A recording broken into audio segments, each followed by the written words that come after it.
తిరుపతి జిల్లా రైల్వే కోడూరు నియోజకవర్గం ఉర్లగడ్డ పోతు పంచాయతీ ఉడుముపల్లి గ్రామంలో రాస్తా భూమి కబ్జా అంశం కలకలం రేపుతోంది. స్థానికుడు నరసింహారెడ్డి ప్రకారం సుమారు 2-3 ఎకరాల భూమి కబ్జాకు గురైందని, గత 25 నుంచి 30 సంవత్సరాలుగా రెవెన్యూ కార్యాలయాల చుట్టూ తిరుగుతున్నా న్యాయం దక్కలేదని ఆరోపించారు.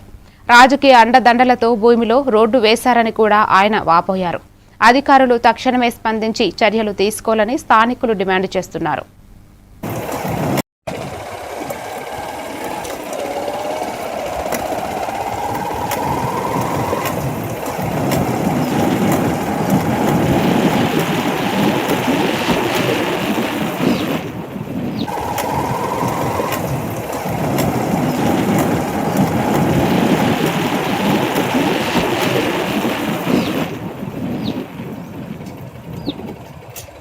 కలెక్టర్ గారు, మళ్ళా మీకు నమస్కారము. మీకు నేను వినియోగించుకుంటా ఉండా 27 ఏళ్ళ నుంచి నేను పోరాడుతూ ఉండా. అది రాస్తా విలువ 52 లక్షలు.